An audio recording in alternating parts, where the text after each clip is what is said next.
Howdy everybody, Till Mills, your Southern Region Product Agronomist. Today I want to talk with you about something that we can see off and on in our footprint, especially in the south in certain areas, and that's going to be saturated soils. Like we can see this kind of wet spot out here. We've had some significant rainfalls back to back in portions of the state. So we have some soils that are sitting either saturated or even potentially flooded. And what are some things that we need to take into consideration when we are talking about these saturated soils and our crop response to these saturated conditions? First thing being the time of that saturation or flood event.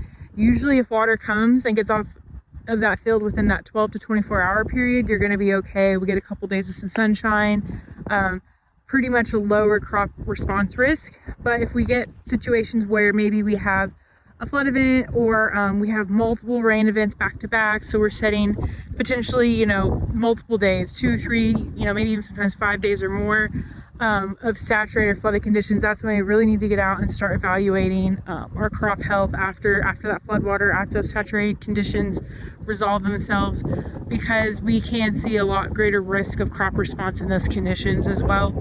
The second thing is going to be the stage of our crop. So I'm out here looking at this cornfield today. Biggest thing is corn typically, before that V5 to V6 growth stage, that growing point's either under their soil surface or just right at it. So when we start getting a lot of water or like either saturated or flood conditions, our corn's a little less able to pull out of those conditions, a little bit more sensitive in those stages at V5, V6.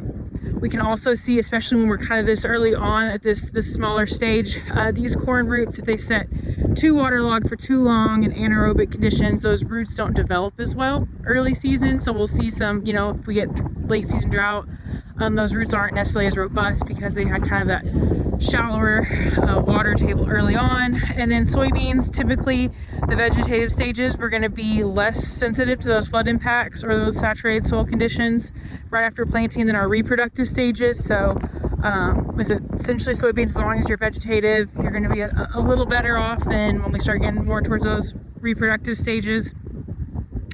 And then last but not least, something we don't always think about when we're starting to look at, our recovery and think about, our soils and our crop health during these saturated conditions is, what is our temperature like? So actually under our feet right now, there's a whole ecosystem of microbes living. Well, when these microbes start becoming waterlogged, they actually start stripping a lot of oxygen from the soils, and the soils go anaerobic pretty quick, especially if it's warm. Those microbes are moving a lot faster, they're feeling good, they're working, so you'll reach anaerobic conditions a lot faster than you will, say, for like 60 degrees or 50 degrees. So typically saturated soils in 75, 80 degree conditions will go anaerobic and actually can be a lot more detrimental to our crop health and response than saturated conditions when we're looking at that 50 to 60 degree soil mark. So those are just some conditions to think about as we're out looking at saturated soils, fields, recovering.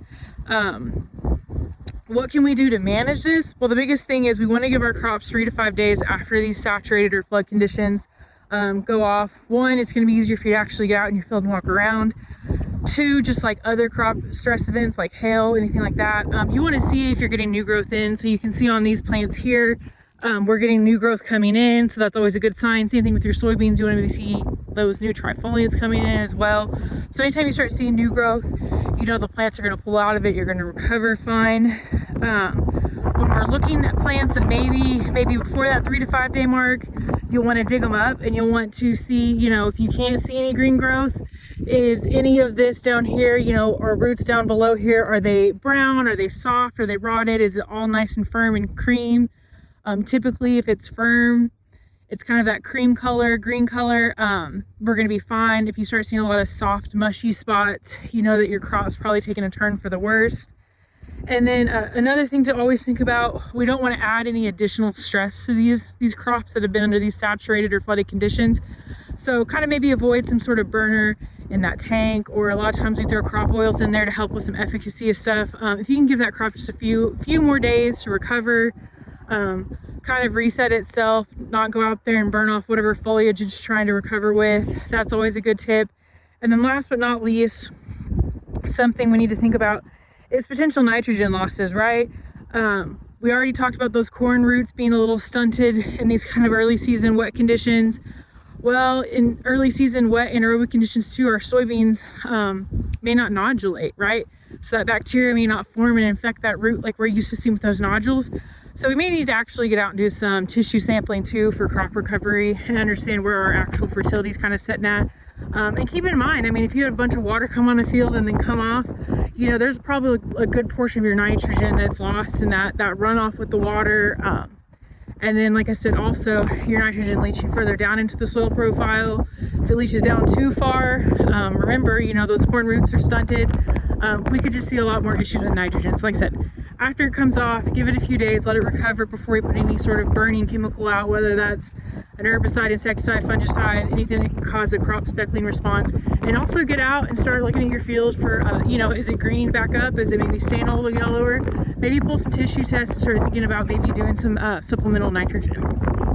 If you have any more questions about anything like this, or maybe need some suggestion or tips on how maybe some of your hybrids on your own farm are recovering from the saturated soils, feel free to reach out to your local Hogemeyer Tier 1 dealer or district sales manager, and as always, one of the agronomists.